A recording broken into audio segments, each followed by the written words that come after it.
Tim Hardaway Jr. legacy game. Yeah. What the wow. Gets poked in the eye within I don't know, first 2 minutes, and it just pissed him off the rest of the game. I don't know what Brunson was trying to do there.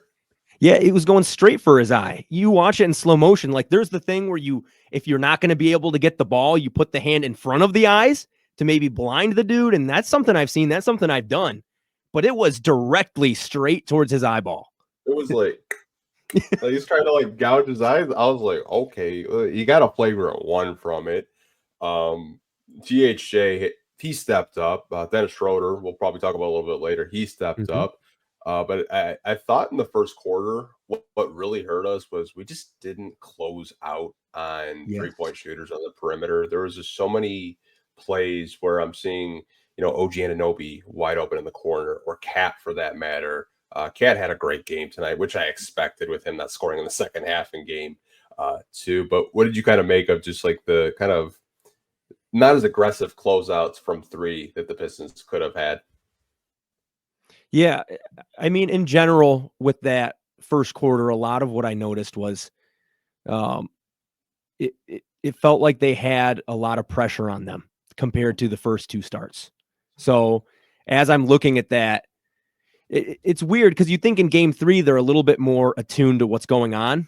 But I think just being in front of the home crowd gave them a little more jitters than I thought. Especially the start the gate, because it was 8-1. They take a timeout, and you could feel the nerves with the players, or watching the players for that matter. They're kind of looking around, oh, this is what the playoffs are like for Detroit Pistons fans. They were locked in, and I expected that from the fan base. I think maybe the players, they've heard how crazy Pistons fans get in the playoffs, but I don't really think they fully expected the crowd to be that loud and that into it. Mm-hmm. But I mean, obviously they end the first quarter 33-27, which they kept it close in the first quarter. Dennis Schroeder, that's Germany FIBA Dennis Schroeder, if I've ever seen one. He was incredible tonight. I thought JB kind of leaned on him a little bit too much down the stretch, which we'll probably talk about in the fourth quarter a little bit. But I mean, I feel like the second quarter is what lost them the game. And Knicks go on a 16-3 run, and they have over a 13-point lead at halftime. What did you kind of make of the Pistons' performance in the second quarter? Of just, it felt like offensively there was a lot of rush shots. They weren't really passing the basketball. There were situations where they're taking threes within 2-3 seconds of the shot clock. Yeah, that's when I first noticed Malik Beasley was continuing his trend of what he's been doing in the playoffs. Game 1 was decent, but this is a guy who we've seen this happen throughout his career. He's played decent in the regular season, and once the playoffs hit, he hits some sort of wall. And I was really hoping in this second quarter he would break out of it at some point during that Knicks run. It just never happened. I mean, Schroeder also was becoming a cult favorite in this game. If we would have pulled out the W, he would have been up there in terms of the favorite role players of all time in Pistons history because of kind of what this season is and what he's meant for this team and the shots he's made. It wasn't his first game. He hit a crazy 3 at the end of the game to ice. I can't remember who they were going against. Was it Golden State? It was something crazy. But anyways, Schroeder just, I mean, defense, offense, playing off of Cade, playing with Cade, playing without Cade. It's been great. Yeah, I think the game you're referring to, I think in the regular season, it might have been Cleveland where he was going crazy. Yeah. But if you would have told me Dennis Schroeder would have been one of the most impactful players, second to Cade, I'd be like, what's going on with Beasley? What's going on with THJ? Yeah. I know Dennis Schroeder's a gamer. I know he's a really good player, but he has kind of just raised the floor of my expectations for him because I didn't really expect a whole lot going into the playoffs. I didn't expect him to shoot the lights out from 3. I didn't expect him to, do a pretty good job defensively, just one-on-one defense versus Brunson, because he's definitely getting under the skin under guys like Cam Payne and Josh Hart and others. But I did want to talk about him for a minute because I thought he did a pretty good job. Tobias getting 3 fouls, I thought was another reason why the Knicks were able to go on that run. Just a really frustrating game for him. I think defensively, it's just ticky-tack fouls that you just can't have, in my opinion. Yeah, earlier in the series, he played really well on Cat. In this game, we saw a really aggressive Cat, and I don't think that fared well. Like Tobias played well on him, but also we didn't see super aggressive Karl Anthony Towns there. I mean, what did he shoot? 2 for 9 tonight, 1 to 3 from 3. I mean, he was still a plus 10, which was the only positive player other than Ron Holland. So he had an impact, but it was just not in the ways that we would have liked to see. Because I mean, if he scores, I mean, honestly, one more bucket, we could be talking about a game that could have went to overtime.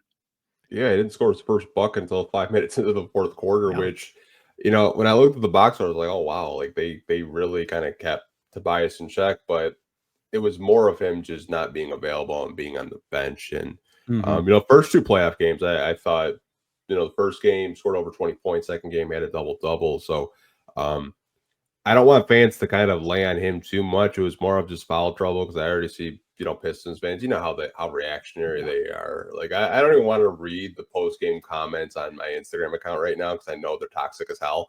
I really don't. But going to the halftime, Knicks had a 66-53 lead. Now coming out of halftime, talk about runs. The Yes. Pistons start the third quarter with a 20-9 run. Kind of get back within this game, but the Knicks also go on a run. They go on a 9-2 run. It seemed like each team had their opportunities to try to get ahead, and then the other team's like, hold on a minute, like we're gonna try to keep this close. What did you kind of make of the Pistons coming out just really aggressive defensively at halftime? Yeah, it was great, but it wasn't enough to get too far ahead. I mean, they obviously they broke down the New York lead. The biggest lead for New York was 14 at that point. But I mean, there was only 2 lead changes as well. So when you're talking about these runs, it kept going back and forth, but it wasn't like it was constant lead changes. It was Detroit would kind of inch their way back in, but New York would just put the hammer down and keep going. And there was just ticky-tack things that Detroit wasn't able to accomplish. Easy finishes, easy passes, turnovers that, I mean, the runs broke down. You can only do it for so long until someone kind of breaks away. We got lucky at the end, though, with a few things going our way, and we shouldn't have been in the game when we were in it. Yeah, I mean, there were a couple fortunate bounces, I will say, for the Pistons, especially with, missed opportunities on the Knicks end, which they usually capitalize on that. I thought Jalen Brunson does what he does, got to the free throw line, played a pretty good game. I'm sure we're going to get into the last play of the game in a little bit, but to only be trailing 10 in the fourth, going into the fourth, I liked our chances, but that fourth quarter, I want to focus on this because I know Asar Thompson didn't have a good game. Yeah, he only played 18 minutes. I felt JB kind of relied on Dennis way too much.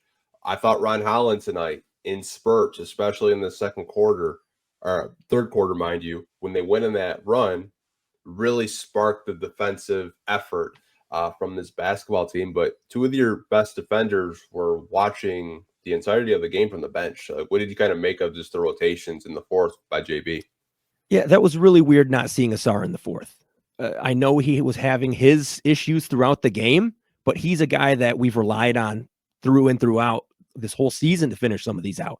And if you don't have him in, I mean, maybe Ron Holland, maybe Paul Reed to get some a little bit more defense in there in some sort of configuration.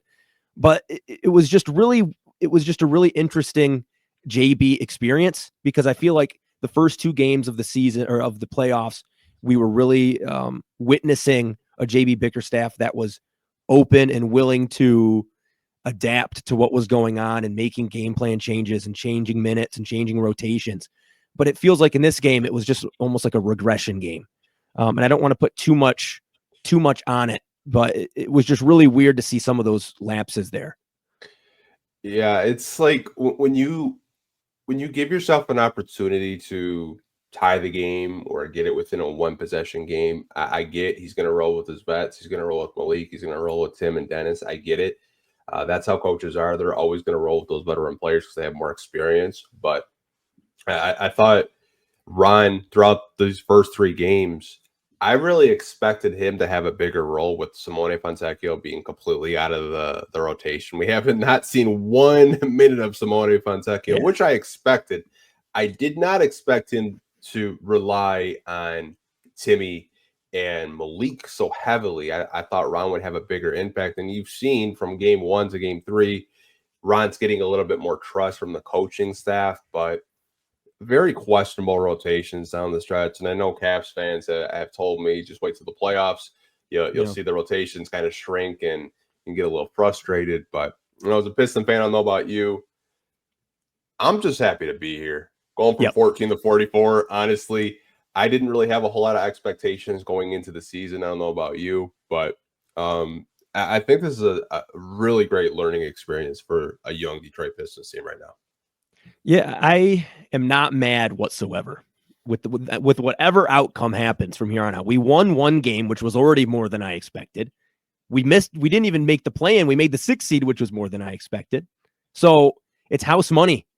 It's one of those things where I am just happy to be here. I know Cade was happy and saying he really enjoyed the moment after game 1, and Knicks fans were clowning him like, oh, he's just here for the moment.